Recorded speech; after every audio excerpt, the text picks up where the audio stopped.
하나님 아버지 하나님 감사합니다. 오늘도 제가 주님의 십자가 복을 들고 이 자리에 섰습니다. 주님께서 제게 계시해 주신 그대로, 주님께서 제게 말씀하신 그대로 더하거나 빼지 않고 그대로 전할 수 있도록 인도하시고, 받는 우리 그리스도인들 하나님의 백성도 더하거나 빼지 않고 그대로 받을 수 있도록 전하나 받는 우리 그리스도인들 모두의 은혜를 내려 주시옵소서. 모든 말씀 우리 주 예수 그리스도 이름으로 기도드립니다. 아멘. 자, 그러면 다 첫째 슬라이드 보여드릴 때 다 일어서 주시기 바랍니다. 다 일어서 주세요. 본문 말씀입니다. 본문 말씀은 요한복음 6장 54절입니다. 내 살을 먹고 내 피를 마시는 자는 영생을 갖고 있으며 내 자신이 마지막 날에 그를 일으켜 세우리라. 그럼 계속해서 주기도문을 같이 낭독하도록 하겠습니다. 하늘뜰 안에 계신 우리 아버지여, 당신의 이름이 거룩히 되게 하시며 당신의 왕국이 오게 하시고 당신의 원함이 하늘뜰 안에서처럼 땅 위에서도 이루어지게 하시며 그 피로 적절한 저희의 양식을 오늘 저에게 주시고, 또한 저희 자신들이 저희의 채무자들을 면제해 준 것 같이 저희의 채무를 면제해 주시며 저희를 시험 안으로 끌어들이지 마시고 오히려 그 악한 자로부터 구출하소서. 자, 다 앉아주시기 바랍니다. 지난주 2시간에 걸쳐 기독교라는 종교의 문제점들을 다뤘습니다. 먼저 기독교의 한 종파인 개신교 순간구원론의 거짓됨을 살펴봤고, 기독교의 다른 두 종파인 가톨릭과 정교에 대해 그들이 어떻게 형성되었고 그들이 주장하는 바가 무엇이며 또한 그들의 구원론이 어떤 것인지 살펴봤습니다. 그럼 이번 시간에는 왜 그들에게 구원이 없으며 이들 종교에 속한 사람들이 다 음부에나 지옥으로 갈 수밖에 없는지 살펴보도록 하겠습니다. 첫째, 음부로 갔다 이제 지옥으로 가는 거죠. 정말 너무나 안타깝게도 다들 창녀 포도주에 취해서 자기가 무엇을 하고 있는지, 지금 어디로 향하고 있는지 전혀 모르고 있습니다.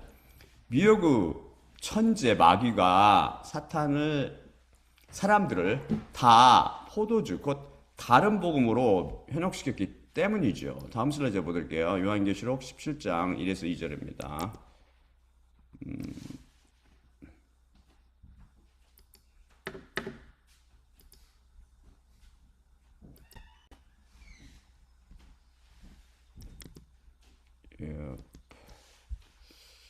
그리고 7대접을 가진 천사들 중 하나가 와서 나와 함께 말했으니 이르되, 오라, 내가 너에게 많은 물들 위에 앉아있는 거대한 창녀의 심판을 보이리라. 그녀와 더불어 땅의 왕들이 음행하였고 땅에 거주하는 자들이 그녀의 음행의 포도주에 취했느니라. 이 말씀은 신실하신 하나님의 말씀입니다. 이 말씀은 분명히 땅에 거주하는 자들이 그녀의 음행의 포도주에 취했느니라 라고 증언합니다. 땅에 거주하는 자들이란 이 세상에 속한 모든 사람들을 일컫습니다. 여기서 땅 위에 거주하는 자들이란 저와 여러분을 포함한 지구상에, 아니 지금 인공위성을 타고 공중에 떠 있는 사람까지 포함하여 모든 인류를 일컫습니다. 하지만 저를 비롯하여 십자가를 통해 마귀가 다스리는 사망의 왕국인 이 세상에서 탈출하여 하나님의 왕국으로 이주하여 살고 있는 그리스도인들은 더 이상 땅에 거주하는 자들이 아니며 예수님처럼 이 세상에 속하여 있지 않습니다. 십자가로 인해 창녀 포도주에서 깨어났고 하나님의 왕국으로 이전되었기 때문이죠. 바로 이 창녀 포도주에 의해 인본주의자들이나 진화론자들, 창조론자들, 기독교를 비롯한 종교에 속한 사람들 및 모든 세상 사람들이 성경 말씀을 이해하지 못하지요. 성경 말씀을 읽지만 신기하게도 그 말씀이 보이지 않기 때문입니다. 술 취한 상태로 책을 읽고 이해할 수 있나요? 어려운 철학서적을 하며 성경 말씀을 저같이 창녀 포도주에서 깨어난 사람 눈에는 종교 문제들이 훤히 보입니다. 어떻게 그런 거짓에 그렇게 쉽게 속아 넘어가는지 오히려 이해가 되지 않지요. 이것은 사느냐 죽느냐 생사가 걸린 중대한 문제입니다. 생물학적 죽음 이후에는 반드시 심판이 있을 것이며 그 판결에 따라 영원한 생명, 곧 영생을 가지며 더 풍성히 갖느냐 아니면 영원한 영벌, 곧 불못에 던져지느냐 갈림길에 서게 됩니다. 제 가족 중 일부는 은혜가 되는 말만 하라고 하는데 지금 사람들이 죽어가는 판국에 한가롭게 하나님은 은혜가 덮어줄 터이니 괜찮다, 뭐 그런 한가한 소리를 하고 있어야 합니까? 그리고 인간은 지적해주지 않으면 깨닫지 못하기 일쑤입니다. 다음 슬라이드 제가 보여드릴게요. 에레미야 23장 16에서 18절입니다.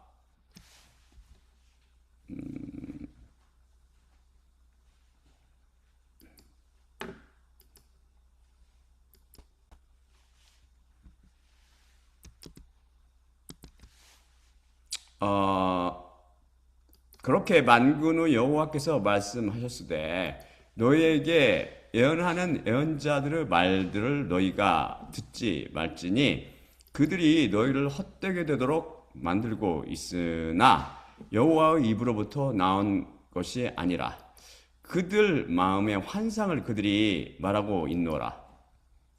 나를 경멸하는 자들에게 말하고 있으되 여호와께서 말씀하셨으니 너희에게 평안이 있으리라. 또한 그의 마음의 완고함 안에 걷고 있는 모두에게 그들이 말했으니 너희 위에 악한 것이 오지 않으리라. 하지만 누가 여호와의 조언 안에 서 있어서 그의 말씀을 보고 또한 들을 것이냐? 누가 내 말씀에 주의를 기울이며 들을 것이냐? 이 말씀의 영적 의미를 살펴봅시다. 여기서 예언자란 누구입니까? 예언자들 바로 여호와 하나님을 경멸하는 자들, 곧 하나님을 두려워하지 않고 그 말씀을 심각하게 받지 않는 자들에게 여호와께서 말씀하셨으니 너에게 평안이 있으리라 라고 거짓말하는 예언자들입니다. 너희에게 평안이 있으리라 라는 예수님의 십자가로 너희에게는 장차 음부와 지옥이 기다리고 있지 않고 하늘대로 왕국이 있을 뿐이니 걱정하지 말고 평안하라 말하는 것입니다. 쉽게 말해 다른 복음 예언자들이죠. 그들은 또한 그의 마음의 완고함 안에 걷고 있는 모두, 즉 겸손히 하나님께 두 손 들고 나와 자신의 죄를 자백하며 용서를 구하지 않고 오히려 그 마음이 완고하여 회개하기를 거부하는 자들 모두입니다. 그들에게 거짓 예언자는 말합니다. 너희 위에 악한 것이 오지 않으리라. 즉 자신의 죄를 자복하고 회개하며 나오기를 거부하고 자신의 죄는 이미 용서되었다고 착각하며 사는 자들에게 죄의 자백을 권면하기는커녕 너희의 죄의 문제는 이미 십자가 위에서 해결되었으니 걱정 마라. 결코 심판이나 음부, 지옥이 임하지 않을 것이다. 너희는 이미 하나님께 구원받다 라고 거짓을 말한다는 것이죠. 지금 그런 거짓 예언자들이 다른 복음을 통해 수많은 사람들을 음부와 지옥으로 몰아넣고 있습니다. 구약 말씀을 보세요. 하나님께서 이스라엘 백성을 칭찬하시는 말씀이 많습니까? 권고하시며 꾸짖으시고 경고하시는 말씀이 많습니까? 다른 복음 예언자들이 묘사하는 하나님과 달리 우리 주 여호와 하나님께서는 그 크신 사랑을 인하여 사랑의 채찍을 드시고 훈육하시기도 하시고 권면하시며 자주 꾸짖으십니다. 조건 없이 용서하시거나 덮어주시지 않으십니다. 신약을 보세요. 예수님께서도 다른 복음을 전하는 바리새인들을 비롯한 유대인들에게 호통치시고 심판하시며 번번이 장차올 악인의 심판에 대해 말씀하셨습니다. 이 심판에는 교회도 예외가 아닙니다. 다들 죽음을 향해 다름박질을 하고 있는데 지를 알고 있는 자로서 어찌 모르는 채 방관만 하거나 여호와께서 말씀하셨으니 너에게 평안이 있으라 꼭 거짓말하겠습니까? 그럼 신도들을 죽이는 기독교의 문제점을 살펴봅시다. 개신교에 이어 가톨릭과 정교회를 분별하며 비판해 보겠습니다. 제가 왜 기독교인들을 자극하는 그런 다 죽인다 같은 선동적이고 극단적인 표현을 할까요? 다들 사망으로 치닫는데 창녀 포도주에 취해서 전혀 문제의 심각성을 깨닫지 못하고 있기 때문입니다. 마귀의 노예인 인간들이 다른 복음을 만들어냈고 또한 이것을 사용하여 많은 사람들을 속이고 있는 이유는 그들이 초월적인 하나님의 말씀인 성경 말씀을 이성과 감성으로 접근하기 때문입니다. 철학으로 하나님의 비밀을 풀려고 시도했으니 이 말이 됩니까?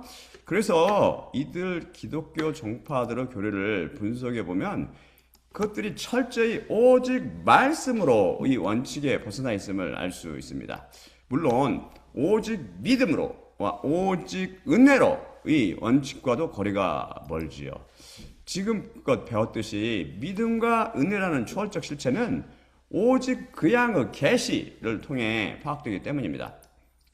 제 소명은 세상, 그 창녀에 속한 세상에서 죄와 사망과 마귀의 권세 아래 비참하게 살고 있는 하나님의 백성의 눈들을 열게 하며 어둠으로부터 돌이켜 빛으로, 사단의 권세로부터 하나님께 돌아오게 하고 그들이 죄들의 용서함과 예수 그리스도 안에 있는 믿음으로 거룩하게 된 자들 안에서 분깃을 받게 함입니다. 그러니 다른 예언자들처럼 회개와 심판을 선포할 수밖에 없지요. 참 예언자들처럼. 그래서 저는 필사적으로 다른 복음과 종교를 비판하며 그것을 분별해주고 있는 것입니다. 악을 적당히 덮어주지 않고 악을 악이라고 꼬리표를 달아주고 있는데 이것은 미움도 분열도 아니며 영혼을 구원하는 사랑의 행위이고 또한 악과 선을 구분해주는 분별의 행위입니다. 쓴소리는 듣기 싫으나 영혼의 약이 됩니다. 그럼 가톨릭과 정교회의 구원론을 살펴보겠습니다. 지난 시간 배운 것을 기억하고 있나요? 각각의 정파에 속한 사람들은 자신이 속한 종교 교리에 익숙할 것입니다. 지난 시간 우리는 가톨릭의 구원론이 한마디로 하나님의 은총과 이것에 응답하는 인간의 자유의지의 협력으로 요약할 수 있다고 배웠습니다. 개신교가 오직 믿음을 강조한다면 가톨릭은 그 믿음이 사랑의 실천, 즉 행함을 통해 완성되어야 한다고 가르칩니다. 그래서 가톨릭의 구원의 요약은 하나님의 은총과 이것에 응답하는 인간의 자유의지의 개념, 자유의지의 협력인데 선택의 자유와 자유의지는 철학적 개념이라고 선악과 시리즈 제1편인 제226강에서 배웠지요. 그때 배운 것을 간략히 요약하여 드리면 free will, 곧 자유의지라는 용어는 헬라 철학자들인 소크라테스와 플라톤이 사용했던 것으로 전해지며 스토익 필로소퍼, 즉 스토아파의 철학자인 에픽테투스 등도 이런思想을 전했고 종교에서는 헬라어 철학의 영향을 받은 성 어거스틴이 이것을 구체적으로 종교의 교리로 발전시켰습니다. 중세에서는 영국에서 고든 코넬 신학교 신학자이며 조교수였던 윌리엄 어컴의 별명을 가진 사람이 여기에 관하여 신학 사상을 세웠으며 근대에 들어서는 철학자들인 토머스 홉스와 데이비드 흉이 자신들만의 자유의지에 대한 견해를 철학 저서를 통해 피력했습니다. 쉽게 말해 여러분이 알고 있는 선택의 자유나 자유의지는 다 철학자들의 고안에 의한 작품으로 종교는 물론 철학 및 인간의 세상 속에 창녀 포도주로 깊숙이 침투해 들어있지요. 그때 하나님께서는 인간에게 자유의지를 주시고 선택의 자유도 주셔서 그것을 사용하여 창조주 하나님을 선택하든지 마귀를 선택하든지 하거나 혹은 선악과 나무의 열매를 선택하여 먹든지 아니면 하나님 말씀을 선택하여 복종하든지 하라고 하셨다고 했나요? 이것은 다 피조물이 창조를 선택한다는 반역 사상으로 마귀에서 나왔다고 배웠습니다. 신하가 왕을 선택할 수 있습니까? 노예가 주인을 선택할 수 있느냐고요. 이것은 어불성설, 말도 안 되는 소리죠. 신하가 왕을 선택하는 것도 반역 사상이고 노예가 주인을 선택하는 것도 다 반역 사상입니다. 하물며 피조물이 어찌 창조주를 선택합니까? 조금만 생각하면 이게 대단히 보이는데 사람들이 다 그냥 창녀포대에 취해서 그 분별을 못한단 말이에요. 안타깝게도 마귀는 자신의 하나님께 대한 반역을 정당화하고 다른 사람들을 반역에 끼어들이기 위해 이 선택의 자유의지니 하는 창녀 누룩을 관해내어 인간들의 반역을 부추기며 쏘이고 있는 것입니다. 결국 여러분은 지금껏 종교라는 철학을 통해 하나님께서 우리에게 선택의 자유와 자유의지를 주셨다는 거짓 교리에 속아 살아왔습니다. 여러분 앞으로는 이 거짓 말에 속아 넘어가지 마세요.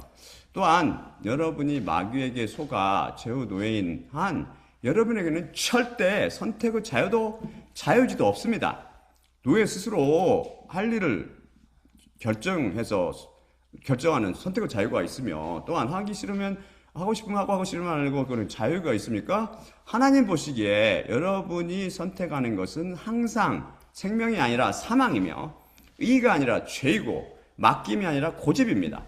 또한 이집트에서 노예 생활하며 고대계 피라미드를 쌓던 이스라엘 백성처럼 항상 죄의 정욕에 찌들려 그것이 끌고 가는 대로 끌려다니면서 평생 육신의 정욕을 즐기며 사망 속에 살게 되는 것이죠. 어둠은 빛을 미워하고 꺼리기 때문입니다.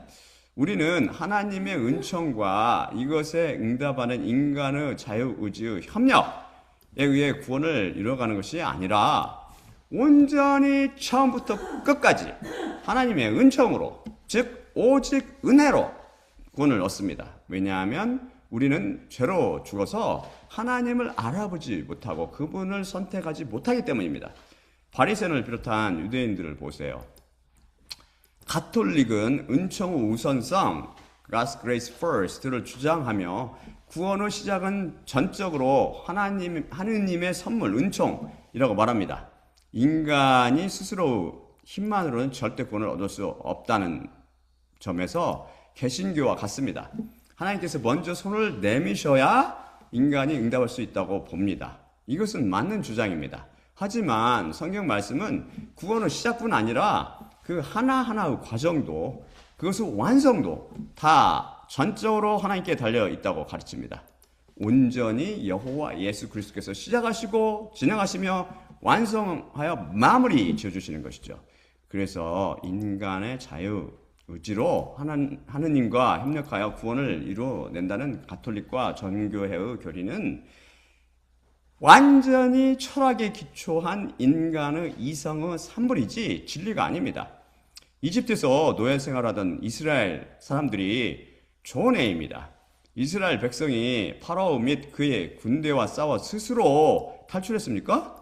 그들을 하느님께서 강한 팔로 파라오와 그 군대를 잡아 낚아채신 것입니다. 그 이후 가나안 땅에 이를 때까지 그들 행적을 잘 살펴보세요. 그들 스스로 결정하여 먹을 것과 마실 것도 구하고 갈 길도 정했나요? 그들이 하는 일은 항상 징징거리며 불평불만하는 것이었습니다. 입을 옷과 신발도 마찬가지죠. 주님께서 기적을 베푸셔서 그게 헤어지지 않도록 딱 만드셨잖아요. 구원은 이렇듯 우리의 인간이 기여하는 바가 전혀 없습니다. 그러니 어디 가톨릭과 정교회의 위로부터 남이 있으며 구원이 과정이라고 부르지만 삶에 전혀 변화가 동반되지 않는 것입니다. 여러분이 죄책감으로부터 자유롭나요? 여러분의 변화를 주위 사람이 감지하고 있습니까? 여러분 마음속을 평안히 주도하고 있나요? 아니라면 여러분이 가는 길은 지금 음부로 연결되는 길입니다. 심각하게 자신을 돌아보세요. 인간이 협력하여 구원을 이루어내는 것이 아니기에 우리는 오직 믿음으로 구원을 얻습니다. 믿음이란 맡기는 것이며 예수님께서 대신 이루시는 것이기 때문입니다. 그래서 하나님께서 이루시는 것에 맡기고 순종하며 인간의 따라가며 구원이 이루어져 가지요. 이것을 인간의 협력으로 보면 안 됩니다. 이렇게 협력하게 하는 믿음조차 우리 인간에게 나온 것이 아니라 하나님의 말씀, 곧 예수님의 피에 담가진 말씀이 그 실체이기 때문이죠. 그래서 오직 믿음으로와 오직 은혜로는 서로 통하는 것입니다. 가톨릭은 다음으로 믿음과 행위, 곧 선행의 결합을 강조하는데 가톨릭 구원론의 핵심은 사랑으로 행동하는 믿음이라고 배웠죠. 그들은 신앙이란 하느님을 믿고 받아들이는 것이며 선행은 믿음을 바탕으로 계명을 지키고 사랑을 실천하는 것이라고 말합니다.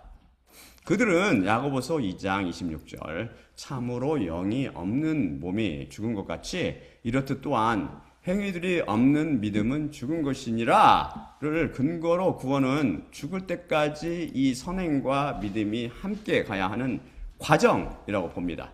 그런데 야고보서 말씀은 구원을 얻는데 믿음도 중요하지만 행위도 중요하다는 의미가 아니라 참 믿음, 곧 살아있는 믿음은 반드시 행위가 동반된다라는 뜻이라고 배웠습니다. 그들은 이성으로 말씀을 해석하려 들다 큰 잘못을 범한 것이죠. 거기다 가톨릭 교리에서 말하는 선행이라고 생각하는 것들은 단순히 착한 일을 하는 것을 넘어 하느님께 대한 사랑과 이웃에 대한 사랑을 구체적으로 실천하는 행위를 의미한다고 합니다. 가톨릭 교리는 이를 크게 세 가지 범주로 나누어 설명합니다. 첫째, 기도, 단식, 자선인데 예수님께서 산상설교를 통해 강조하신 가장 기본적인 선행의 형태랍니다. 여기서 자선이란 내가 가진 재물이나 마음을 도움이 필요한 자들에게 대가 없이 내어주는 사랑의 실천이라고 생각합니다. 그런데 육체적인 자선 활동으로 7가지 것을 통해 이웃의 물질적, 신체적 필요를 채워한다는 구체적인 행위로 1. 첫째, 배고픈 이들에게 먹을 것을 주기.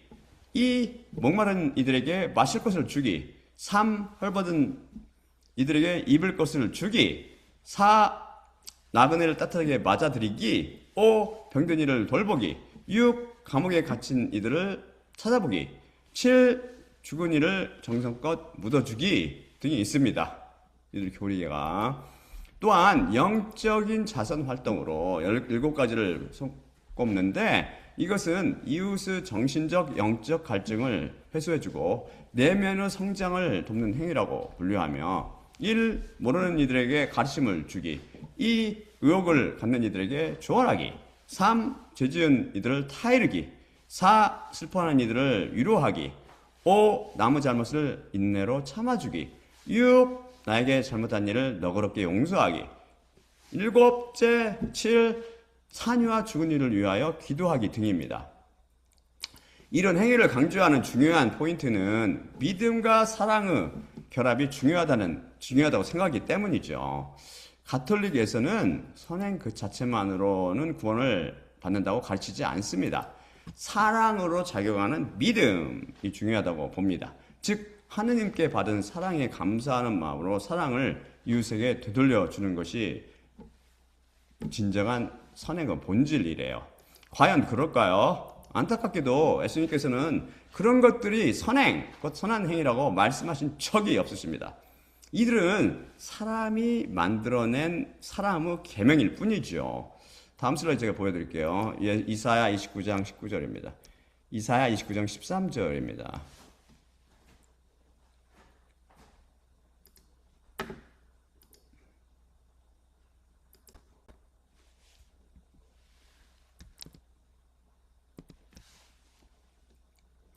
또 주님께서 이르시되 이 백성이 입으로는 나를 가까이 하며 입술로는 나를 공경하나 그들의 마음은 내게서 멀리 떠났기에 그들의 나를 경외함은 가르쳐진 사람의 계명이라.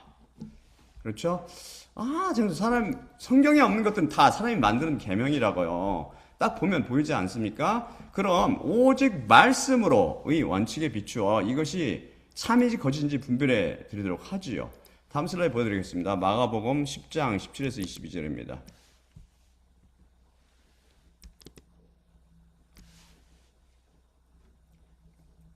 그리고 그분께서 길 안으로 가시고 계셨는데 한 사람이 달려와서 그분께 무릎을 꿇고 그분께 물었으니 선한 선생님이여 영생을 제가 상속받기 위해 무엇을 제가 행하여야 하나이까? 그러자 예수님께서 그에게 말씀하셨으니 왜 나를 선하다고 내가 말하느냐? 하나님 한 분 외에는 아무도 선하지 않노라. 그 계명들을 내가 아느니라. 살인하지 말라, 간음하지 말라, 도둑질하지 말라, 거짓 증언하지 말라, 속여 뺏지 말라, 내 아버지와 어머니를 공경하라. 그러자 그분께 그가 확언하였으니 선생님 이 모든 것들을 나의 청소년 때로부터 제가 지켰나이다. 그러자 예수님께서 그를 똑바로 쳐다보셨고 그를 사랑하시어 그에게 말씀하셨으니 하나가 너에게 결핍하니 가라. 그리고 내가 갖고 있는 것마다 팔아 거지들에게 주라. 그러면 하늘 안에 보물을 내가 갖게 되리니 여기로 와서 나를 따라오라. 그러자 그가 그 말씀에 낙심하였고 번민되어 떠나갔으니 왜냐하면 많은 재물을 그가 갖고 있었기 때문이라. 왜 사람들이 자꾸 행위에 의한 구원이나 참선에 의한 해탈에 속습니까? 창녀 포도주에 취해서 자기 자신이 얼마나 더럽고 형편없는 죄인이며 하나님께서 얼마나 거룩하시고 완전하신 분이신지를 전혀 모르기 때문입니다. 마귀한테 속아 자신이 신이라고 착각하는 것이죠. 또한 모든 것의 기준이 되는 절대 진리 자체이신 하나님과 이 절대 진리가 문자화된 즉 성문자하신 성경 말씀을 모르기 때문입니다. 하나님을 인간의 차원에 끌어내려놓고 기도나 단식, 자선 등을 구원에 이르는 선한 행위요 사랑의 행위로 보는 것이죠. 저는 이런 행위가 잘못되었다는 의도로 말씀드리는 것은 절대 아니며 인간의 눈으로 볼 때 모두 칭찬을 받을 만하며 때로 감동적인 행위입니다. 하지만 악하며 불완전한 인간의 눈이 아닌 선하시며 완전하신 하나님 눈에 보시기에 어떠냐는 것입니다. 그분께서는 과연 무엇을 구원받을 만한 선한 일이라고 여기실까요? 항상 비극이 발생하는 이유는 인간들이 하나님의 어떤 분이신지를 모르고 그분의 선과 의의 기준도 전혀 모르기 때문입니다.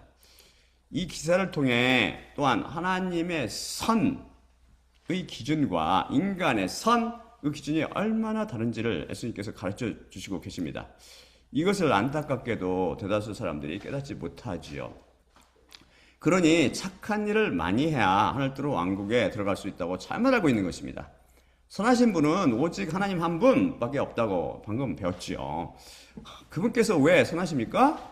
그분께서 하시는 행위 하나하나가 선하기 때문입니다. 선에서 선이 나오는 것이죠. 악에서 선이 나올 수 있습니까? 마귀가 선한 일을 행할 수 있으며 죄의 노예가 선하며 거룩한 일을 행할 수 있나요? 그래서 선하신 분은 오직 하나님 한 분밖에 없으며 선한 행위는 오직 하나님 한 분밖에 하실 수 없습니다. 그런데 감히 사탄의 노예인 인간이 어떤 선한 일을 할 수 있다고 생각하세요? 하나님 한 분 외에는 아무도 선하지 않느니라 라고 말씀하시는 예수님께서는 동시에 내가 선한 일에 관해 내게 묻느냐? 하나님 한 분 외에는 아무도 선한 일을 행하지 못하느니라고 말씀하시고 계시는 격이며 선하신 하나님 한 분 외에 누가 감히 선한 일을 행할 수 있겠느냐? 되는 셈입니다. 이해되나요? 모든 이가 구원받게 되기를 원하시는 예수님께서 아직도 자기의 속에 살고 있는 그 청년을 불쌍히 여기시어 그의 문제를 지적해 주므로 그를 깨닫게 해주십니다. 선한 일, 곧 착한 일의 정의를 분명히 해주시는 것이죠. 여기서 예수님께서 분명히 말씀하셨듯이 여호와 하나님의 선의 기준, 곧 선한 일, 즉 영생을 받기에 합당한 선한 행위의 정의는 다음과 같습니다. 첫째, 계명을 지키는 것입니다. 우리가 이미 제4강을 비롯해서 조금 전에도 살펴봤듯이 하나님 앞에서 의로움, 곧 의란 하나님께서 주신 신구약 1663개의 계명을 하나님의 기준과 요구에 따라 명령하신 그대로 항상 완벽히 지켜 행하는 것을 말하며 선한 일이란 이렇게 의를 행하는 행위를 말합니다.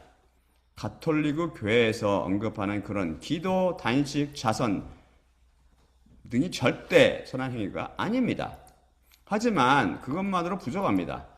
계명을 지키는 것만으로 부족하다고요. 둘째 것도 지켜야 합니다. 곧 선한 행위로 그래야지 선한 행위로 간주되며 영생을 얻을 수 있습니다. 이에 부족하면 죄가 되며 악한 일이 되고 맙니다. 선한 일의 둘째 조건은 내가 갖고 있는 것마다 팔아 거지들에게 주라. 그러면 하늘 안에 보물을 내가 갖게 되리니 여기로 와서 나를 따라오라 입니다. 먼저 자기가 갖고 있는 모든 것을 팔아 거지에게 나눠줘야 합니다. 그러면 하늘 안에 보물을 갖게 될 것입니다. 그 다음 예수님께 나와 그분을 따라가야 합니다. 둘째 조건은 무소유로 오직 예수님만 따라오라는 명령이 핵심입니다. 이 둘이 바로 하나님의 선한 일, 곧 착한 일의 정의입니다. 즉 계명을 완벽히 지키고 무소유로 예수님만 따라가는 것이죠. 여기에 못 미치는 행위는 선한 행위가 아니라 선에 미치지 못하는 불완전한 행위로 악한 행위요 죄악된 행위에 지나지 않습니다. 하나님 보실 때 그렇다는 말씀입니다. 그분은 선하시며 의로우시고 완전하시기 때문입니다. 그러니 하나님 보시기에 가톨릭에서 구원을 이루는 데 필요한 선행의 제목들을 보시고 뭐라고 하시겠습니까? 가톨릭에서 진짜 사랑을 중요시하고 사랑의 실천을 행하려면 예수님께서 말씀하신 것처럼 행해야 합니다. 그것이 무엇일까요? 그거 보여드릴까요? 마태복음 5장 43에서 48절입니다. 보여드릴게요. 이렇게 행하셔야 돼요. 이렇게. 그러면 하나님 예수님께서 받아들이실 거예요. 그것이 말씀하여 진 것을 너희가 들었으니 내 이웃을 사랑할 것이요 내 원수를 미워할 것이라. 그러나 내 자신이 너희에게 이르노니 너희의 원수를 사랑하며 너희를 핍박하는 자들을 위해 기도할지니 하늘뜰 안에 계신 너희 아버지의 아들들이 되기 위함으로 악한 자들과 선한 자들 위해 그분의 해를 그가 떠오르게 하시며 의로운 자들과 불의한 자들 위해 그분께서 피를 내시기 때문이라. 만일 정녕 너희를 사랑하는 자들을 너희가 사랑한다면 무슨 삭을 내가 갖겠느냐? 또한 세리들도 같은 것을 행하지 않느냐? 그리고 만일 너희 형제들만 내가 인사한다면 넘치도록 무엇을 내가 행하고 있느냐? 또한 이방인들도 같은 것을 행하고 있지 않느냐? 그러므로 하늘의 너희 아버지께서 완전하신 것처럼 너희 자신도 완전할지니라. 이건 명령형이거든요. 명령형이에요. 명령 끝. 토달지 마세요. 이건 명령형이니까. 가톨릭에서 교리로 세운 사랑과 선행의 행위는 하나님 보시기에 절름발이요 불완전한 행위 자체입니다. 하나님께서 완전하셔서 완전한 것을 요구하십니다. 그것이 무엇이죠? 바로 원수를 사랑하며 핍박하는 자를 위해 기도하는 것입니다. 그것에 미치지 못하는 행위는 사랑의 행위도 아니며 선행도 절대 아닙니다. 유대교인, 불교인도 심지어 해교도인도 더 나아가서 우리 집 옆집 아저씨도 열심만 내면 다 할 수 있는 것이기 때문이죠. 그런데 하나님께서 구원에 이르는 선행으로 제시하신 모든 것을 팔아 거지에게 다 나눠주고 예수님을 따르는 것과 원수를 사랑하며 핍박하는 자를 위해 기도하는 것이 어떤 것인지 생각해 보셨나요?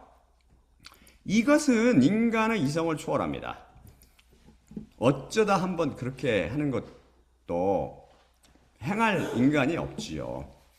하나님 앞에서 단 한순간도 빼지 말고 항상 완벽히 그렇게 지켜 행해야 합니다.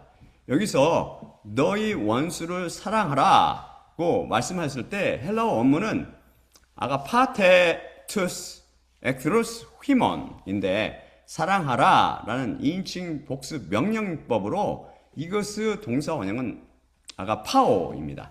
이것은 하나님의 사랑인 아가페로 사랑하라는 의미로 이 사랑이 어떤 사랑이라고 제 199강에서 배웠죠. 이 아가페의 사랑에는 반드시 죽음이 동반된다고 했습니다. 이 사랑에는 십자가가 들어있는 것이죠. 죽음이 동반되지 않는 사랑에 이 단어를 쓰면 안 됩니다. 이 사랑이 이해됩니까? 이 사랑은 문자 그대로 하나님의 사랑입니다. 인간이 흉내낼 수 없는 최고 사랑입니다. 그래서 원수를 사랑하는 사랑은 원수를 위해 죽으며 사랑하라는 의미입니다. 그냥 원수와 악수하고 화해하고 포옹하는 그런 차원의 사랑이 아닙니다.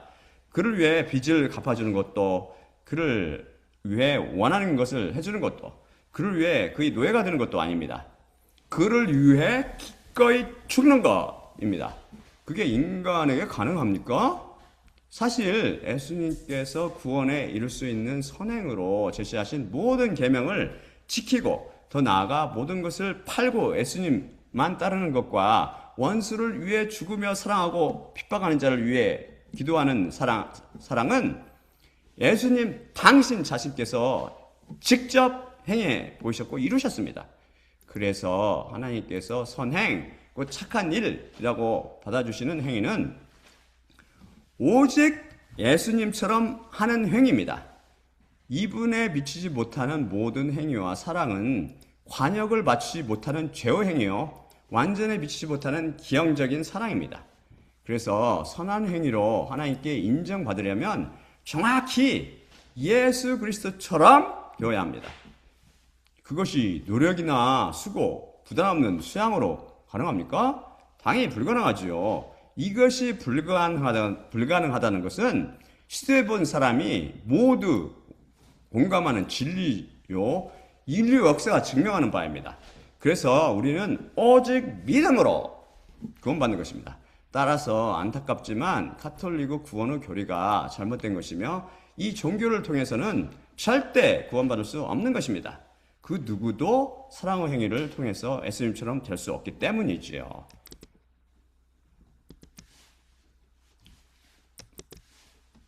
그렇죠? 그리고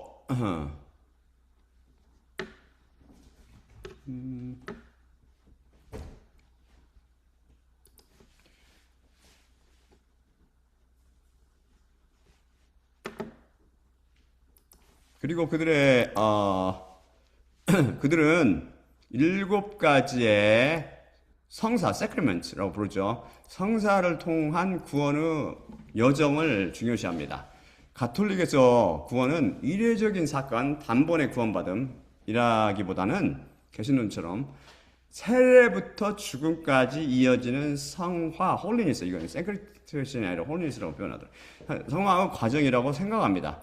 먼저 가톨릭 신자가 되는 과정으로 입교 성사가 셋 있는데 세례 성사와 견진 성사 및 성체 성사입니다. 이 중 미사 중에 이루어지며, 미사라는 게 예배, 예식을 의미하거든요. 빵과 포도주가 예수 그리스도의 물과 피로 변화되어 이를 받아 모시는 성체 성사는 신앙생활의 중심이자 정점이라고 할 수 있지요. 다음이 영적, 육체적 회복을 위해 치유 성사라는 것이 둘인데 고해 성사와 병자 성사가 있습니다. 마지막으로 특별한 소명을 의미하는 성사로 성품 성사와 혼인 성사가 있지요. 가톨릭 신앙에서는 이 7 성사는 단순히 상징적인 예식이 아니라 구원을 향해 나아가는 여정에서 반드시 필요한 은총의 통로로 여겨집니다. 가톨릭 교리에 따르면 성사는 그리스도께서 직접 세우셨으며 이를 통해 하느님의 생명, 은총, 이 신자들에게 실제로 전달된다고 가르칩니다. 구원의 관점에서 성사가 갖는 중요성을 세 가지 핵심 포인트로 정리해 보면 성사는 첫째, 은총을 전달하는 도구적 수단으로 가톨릭에서는 성사를 효표, effective sign이라고 부릅니다. 이는 단순히 거룩한 분위기를 내는 것이 아니라 그 예식이 거행됐을 때 실제로 하느님의 은총이 발생한다는 뜻이래요. 그래서 성사는 구원과 연결된다고 주장합니다. 아기가 태어나 성장하고 치유받듯 영혼도 성사를 통해 태어나고, 이게 바로 세례성사죠. 힘을 얻고 견진성사, 양식을 먹으며 성체성사, 치유, 고해 및 병자 성사 된다는 것입니다. 이 과정 전체가 구원으로 향하는 단계가 된대요. 가톨릭 교회법과 교리서는 특정 성사들이 구원을 위해 필수적이라고 명시합니다. 첫째가 세례성사로 원죄를 씻고 하나님의 자녀로 새로 태어나는 문이기 때문에 구원을 위한 가장 기초적이며 필수적인 성사로 봅니다.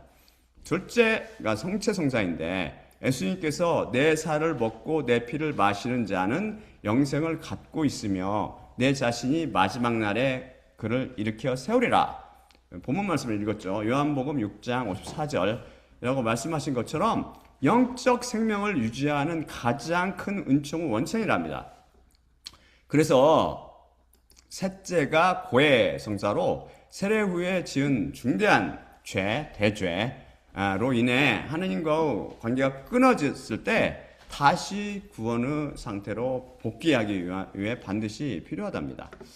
그럼 이 7 성사의 문제점을 살펴볼까요? 여러분은 가슴에 손을 얹고 생각해 보세요. 이런 성사를 통해 여러분이 정말 변화를 경험하게 되나요? 여러분 영혼이 더 윤택해지며 시간이 흐를수록 여러분의 신앙이 커갑니까? 하느님과 관계가 정립되고 더 돈독해져서 천국은 물론 부활에 참여할 수 있을 것이라는 확신이 드세요? 또한 이 7 성사, 특히 세례성사와 성체성사 및 고해성사 등이 구원의 필수적이라면 구약시대에 살던 사람들은 어떻게 구원을 받았죠? 그들에게는 이런 예식이 없었고 알려지지도 않았지 않습니까? 이들의 주장과 달리 히브리서 11장이 증언하듯 모든 믿음의 아버지들, 즉 아벨로부터 시작해서 노아, 아브라함, 야곱, 다윗, 말라기에 이르기까지 그들 모두 오직 믿음으로 구원받았습니다. 예수님 오신 이후도 예외가 아닙니다. 우리는 오직 믿음으로, 즉 하나님의 말씀으로, 환원하면 예수 그리스도의 피에 담가진 말씀으로 살며 그 말씀으로 구원받습니다. 다음 슬라이드 제가 보여드릴게요. 오직 믿음으로. 믿음이 개신교도 잘 말하고 그 믿음이 아니고 참된 믿음. 제가 가르친 십자가를 보고 선포하는 그 믿음이 얼마나 중요한. 잘 보세요. 오직 믿음으로. 하박국 2장 4절입니다. 보라. 교만한 자는 그 안에서 그의 영혼이 똑바르지 못하나 의인은 그의 믿음으로 살리라. 다음이 로마서 1장 16절 17절입니다. 정녕 내가 복음을 부끄러워하지 아니하니 그것은 믿는 자마다 모두 구원에 이르게 하는 하나님의 능력이기 때문인데 먼저 유대인에게요 또한 헬라인에게로다. 하나님의 의가 믿음으로부터 믿음으로 그것 안에서 계시되기 때문이니 기록된 것처럼 그러나 의인은 믿음으로 살리라. 명확하잖아요. 명확. 그렇죠? 둘째, 예수님 오신 후 살았던 십자가상의 강도는 왜 이와 같은 성사를 받지 않고 구원받았습니까? 십자가 강도가 세례도 받고 성사에도 참여했나요? 셋째, 성사는 성경 말씀을 잘못 해석한 것입니다. 안타깝게도. 성체 성사를 예로 들어 설명해 드리죠. 하나님의 교회에서는 저희가 예배 드릴 때마다 마지막 예배를 마칠 때 고린도전서 11장 23절 26절을 읽으며 예수님의 몸과 그분의 피를 기억합니다. 기억. 그리고 우리는 떡과 포도주가 예수님의 몸과 피를 비유하는 것이라고 믿지, 그것이 비유하는 것이라고 믿지, 그것이 진짜 예수님의 몸과 피라고 믿지 않습니다. 그걸 상징이라고도 믿지 않아요. 우리는 그냥 비유라고 믿습니다. 제가 설명해 드릴게요. 성경 말씀을 보는 눈이 없어서 비유를 이해하지 못하면 많은 과오를 범하게 됩니다. 가톨릭에서 빵, 성체와 포도주, 성혈, 실제로 예수님의 몸과 피로 변한다고 믿는 핵심 교리는 성변화, transubstantiation라고 불립니다. 이 신비로운 변화를 중세 철학의 개념, 또 철학이 또 증정하죠. 개념을 빌려 설명합니다. 즉, 그들은 실체, substance와 형상, accidents를 구분하여 밀빵과 포도주의 형상, 곧 겉모양은 눈에 보이는 겉모습, 맛, 냄새, 촉감 등으로 밀빵과 포도주 그대로 남아 있으며 현미경으로 보든 화학적으로 분석하든 성분은 빵과 포도주랍니다. 하지만 그 성분의 진짜 본질, 즉 그것이 무엇인가라는 내면의 실체는 성령님의 힘으로 완전히 예수님의 몸과 피로 바뀐대요. 겉은 빵이지만 본질은 하느님인 상태가 되는 거랍니다. 마태복음 26장 28절에서 예수님께서 이것은 내 몸을 상징한다가 아니라 이것은 내 몸이다 라고 실제적 선언이라고, 이것을 실제적 선언이라고 하며 그것을 실제적 선언으로 받아들입니다. 사제가 미사 중에 빵과 포도주 위에 손을 얹고 성령을 청하는 기도, 이거 에피클레시스라고 하는데,를 바칩니다. 이때 하느님의 창조적인 힘이 개입하여 물리적인 한계를 넘어선 초자연적인 변화가 일어난다고 봅니다. 이는 인간의 이성으로는 다 이해할 수 없는 신학의 신비의 영역에 속한데요. 이것의 허구를 증명해 드리죠. 제가 의사라서 잘 아는데 만일 빵과 포도주의 본질과 실체가 사제의 기도와 하느님의 개입에 의해 겉보기와 달리 진짜 예수님 몸과 피로 변한다면 이때 그 재료로 쓴 빵을 만든 재료에 알레르기가 있거나 포도주에 알레르기가 있거나 혹은 이들의 부작용이 있는 사람들도 아무 문제 없이 성체 성사에 참여할 수 있어야 합니다. 왜냐면 실제가 바뀌기 때문에 실체 자체가 본질이 바뀌는데, 그런데 실제는 그렇지 않습니다. 빵의 성분인 글루텐과 포도주에 알레르기가 있거나 celiac disease라고 글루텐 sensitivity를 갖고 있는 그런 부작용이 있거나 알코올 중독자, 기타 이것들을 피하는 질환을 가진 환자들은 빵과 포도주 중 하나를, 이 사람들 하나만 해도 괜찮대요, 생략하거나 저 글루텐 제한용 빵이나 무스룸이라고 해가지고 무스툼이라고 불리는 그 신선한 포도즙을 사용합니다. 쉽게 말해 빵은 빵이고 포도주는 포도주로 남아있지, 그것이 기도를 통해서 변해서 먹은 후 예수님 살과 피로 바뀌지 않는다는 말씀입니다. 그리고 성차성사에 썼던 포도주는 절대 사람을 취하게 하면 안 됩니다. 본질이 바뀌기 때문에. 그런데 예수님 피가 사람을 취하게 해요? 그런데 왜 많이 섭취하면 사람을 알딸딸하게 취하게 만듭니까? 그리고 왜 성체 성사 후 남은 포도주를 사제들이 마셔서, 이건 예수님 피 때문에 이건 함부로 버리면 안 된다, 마시고도 다, 그러면 알코올 중독에 빠지는 사건이 발생합니까? 사제도 진짜 술 진짜로 잘 마시거든요.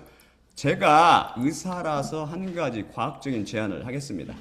성체 성사에 사용하는 빵과 포도주의 표식자 태그를 붙여가지고 그것이 엔자임을 이용하거든 레디오 액티브 방사선을 이용하거든 아무튼 이렇게 붙여서 그것이 체내에서 사라지면서 살과 피로 변하는지 확인해 보면 알 수 있습니다. 사지의 기도와 성령의 능력으로 본질과 실체가 바뀌게 되면 표식자를 추구하여 그것이 다른 인간, 곧 예수님의 살과 피의 성분인지 분석해 보면 됩니다. 그러면 이들 성체 성사의 문제점을 증명할 수 있을 것입니다. 그들이 이런 과오를 저지른 것은 그게 증명돼도 이 사람들이 그거 받지 않을 거라고요. 종교는 특징 제가 알고 있죠 해답을. 그럴 수밖에 없다고요. 그러면 저희가 흔들리는데 존재 이유가 흔들리는데요. 그들이 이런 과오를 저지르는 것은 철학에 기초한 이성으로 초월적인 하나님의 말씀을 이해하려 시도하기 때문입니다. 그리고 그들은 비유, 예수님 항상 비유로 말씀하셨잖아요. 비유와 상징을 혼동했습니다. 빵과 포도주는 예수님의 비유이지 개신교에서 주장하듯 상징이 결코 아닙니다. 예수님의 비유를 이해하지 못해서 항상 이단이 발생하는 것이죠. 비유와 상징은 모두 설명해 드릴게요. 이해하기 쉽게 모두 A라는 대상을 설명하기 위해서 B라는 매개체를 빌려오는 것입니다. 하지만 그 연결 방식과 목적에서 큰 차이가 납니다. 먼저 비유, metaphor, simile, parable이라고 부르죠. 비유는 표현하고자 하는 삶을 원관념이라고 부르는데 표현하고자 하는 그 삶을 원관념을 직접 드러내거나 명확하게 암시하면서 비슷한 성질을 가진 다른 삶을 보조관념에 빗대는 방식입니다. 성경이 온통 비유로 가득 차 있습니다. 최후 반찬에서는 삶을 곧 원관념은 무엇이죠? 예수님의 살과 피이며 다른 삶을 곧 보조관념은 빵과 포도주입니다. 이해하기 쉽죠? 비유의 특징은 원관념과 보조관념이 1대1로 대응됩니다. 원관념이 무엇인지 독자가 바로 알 수 있습니다. 단 성경 말씀은 오직 눈이 뜬 독자만 알 수 있지요. 이 모르니까 이런 엉뚱한 소리가 자꾸 나오는 거죠. 목적은 대상을 더 구체적이고 생생하게 묘사하기 위함입니다. 예를 들면 내 마음은 호수요에서 원관념은 마음, 보조관념은 호수로 고요하고 넓은 마음을 묘사하지요. 이런 비유에 대해 그 누구도 내 마음이 호수라고? 말도 안 돼. 내 마음은 공간이 그렇게 크냐? 그럼 물 없이 오래 살아봐 라고 하지 않습니다. 그렇게 물는 사람이 많이 정신병자죠. 이에 관해 상징, symbol. 상징은 추상적 개념, 사랑, 평화, 죽음 등을 구체적인 사물로 나타내는 방식입니다. 특징은 원관념이 겉으로 드러나지 않으며 일대 다, 곧 일대 여럿의 관계를 가집니다. 하나의 상징이 여러 의미로 해석될 수 있습니다. 상징의 목적은 깊고 풍부한 함축적 의미를 전달하기 위함입니다. 예를 들면 비둘기는 평화나 자유, 순결 등을 상징하며 문맥에 따라 다르게 해석됩니다. 그래서 초월적인 말씀을 철학으로 접근하는 종교는 절대 이해할 수 없으며 거기에 구원이 없는 것이죠. 안타깝게도. 이들은 철학으로는 절대 구원이 없다고요. 여러분들. 이들은 네 번째로 연옥의 개념을 중요 교리로 세웠습니다. Purgatory. 가톨릭은 구원을 받을 자격을 갖추었으나 세상에서 지은 죄에 대한 잔벌, 남아있는 벌을 다 씻지 못한 영혼들이 정화되는 상태인 연옥을 믿습니다. 이는 하나님의 자비가 구원받을 이들에게 마지막 정화의 기회를 주는 것이라고 해석하지요. 그들은 예수님의 십자가가 완전한 속죄를 이름을 인정하지 못하며 또한 오직 예수님의 십자가만 인간의 죄를 속죄한다는 진리도 모릅니다. 십자가가 아닌 행위에 의해 구원을 받는다고 생각하기 때문에 이런 엉뚱한 가설을 내놓는 것이죠. 왜 개신교라는 종교처럼 가톨릭이라는 종교의 구원이 없는지 이제 이해가 갑니까? 정교의 구원 교리의 핵심은 이미 배웠듯이 theosis 곧 신화입니다. 인간이 하나님의 에너지에 참여함으로 하나님의 성품, 사랑, 영생, 거룩함을 닮아가는 과정을 말합니다. 따라서 구원은 단순히 천국행 티켓을 얻는 것이 아니라 인간의 본성이 신성으로 서서히 변화하여 하나님과 완전히 일치되는 신비로운 연합이라고 주장하죠. 그들은 치료로서 구원을 주장하며 구원은 병적 질병의 치료이며 성사, 이 사람들도 성사 똑같은 게 있어요. 성사, 즉 성체성사, 고해성사 등은 인간의 부패한 본성을 치료하고 신성한 에너지를 주입하는 약과 같은 역할을 한다고 말합니다. 그런데 이 성사들의 문제점은 앞에서 살펴봤죠. 정교회에서도 예수님의 비유를 이해하지 못하여 성차 성사에서 빵과 포도주가 진짜 예수님의 몸과 피로 바뀐다고 믿지요. 신화를 위해서 theosis, 그들은 시너지, 신인 협력을 주장합니다. 우리가 협력하는 거. 가톨릭과 유사해 보이지만 조금 더 신비주의적입니다. 구원은 하나님의 은총과 인간의 자유지가 유기적으로 결합하여 일어난다고 믿습니다. 이런 인간의 자유지는 단지 철학적 개념일 뿐이라고 지금 방금 살펴봤죠. 또한 죄를 범해 죄의 노예로 타락한 인간에게는, 전락한 인간에게는 자유의지가 없다고 살펴봤습니다. 자유의지도 선택의지도 없는 거예요. 그래서 그들은 거짓 교리에 세워진 거짓 종교입니다. 안타깝게도 구원이 없는 종교죠. 또한 인간은 기도를 통한 정화, 겸손, 그리고 끊임없는 회개를 통해 하나님의 은총이 인간 안에 머물 수 있는 공간을 마련해야 하며 이때 인간의 역할이 매우 중요하다고 가르치지요. 또한 헤시카즘을 신화를 이루는데 매우 중요하다고 생각합니다. 하지만 배웠죠. 헤시카즘이 뭔지. 주여 저는 이 죄인을 긍휼히 여기시옵소서 계속 사이가 했던 그 교리. 하지만 그것은 지극히 비성경적인 사상으로 성경 그 어디에도 그런 가르침이 없습니다. 그걸 반복하면은 저기 하나님처럼 하나님과 하나가 되고 이런 건 전혀 없거든요. 죄에 찌든 인간은 이로부터 나기 전이든 그 이유든 스스로 구원을 이루어내지도 못하고 성취한 구원을 지켜나가지도 못합니다. 그래서 우리는 오직 은혜로 구원을 이루어가고 있는 것이죠. 사실 정교회는 참선을 중요시하는 힌두교나 불교 혹은 도교와 매우 흡사합니다. 시간 있으면 이들 종교에 대해 한번 공부해 보세요. 유사점을 발견해낼 수 있을 것입니다.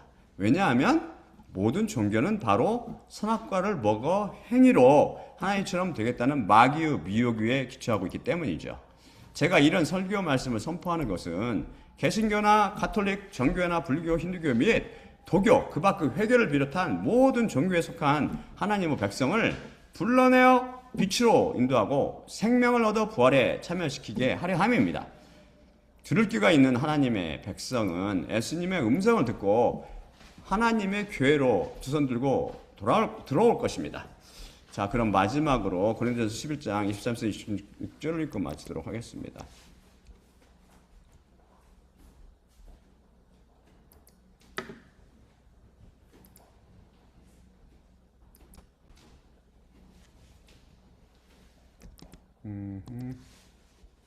내 자신이 확실히 주님께로부터 받았고 이것을 또한 너희에게 내가 넘겨주었으니 주 예수님께서 넘겨주시던 밤에 떡을 취하셨고 감사드리신 후 쪼개었으며 말씀하셨으되 이것은 너희를 위한 내 몸이니 나를 기억하기 위해 이것을 너희는 행하라. 마찬가지로 또한 저녁 만찬을 잡수신 후 잔을 취하셨고 이르시되 이 잔은 내 피 안에 있는 새 언약이니 너희가 마실 때마다 나를 기억하기 위해 이것을 너희는 행하라. 확실히 이 떡을 너희가 먹을 때마다 또한 그 잔을 너희가 마실 때마다 주님의 죽으심을 그분께서 오실 때까지 너희가 선포하느니라. 예수님의 몸과 피로 상징되는 떡을 떼며 잔을 마실 때마다 십자가를 통해 우리를 종교, 곧 세상에서 구원해 주시는 예수님만 바라봅시다.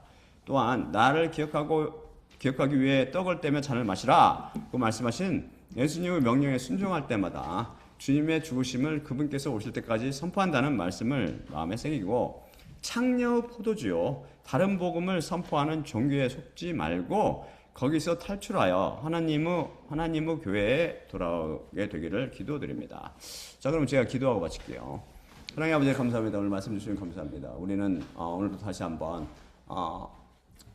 종교는 다 철학에 기초한 거짓 사상이며 안타깝게도 사람을 구원하지 못하고 변화도 못 시키며 많은 사람을 음부와 지옥으로 인도하고 있음을 우리가 배웠습니다.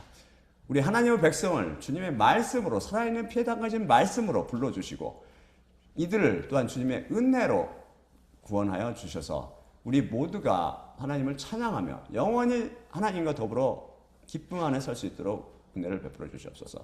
모든 말씀 우리 주 예수 그리스도 이름으로 기도드립니다.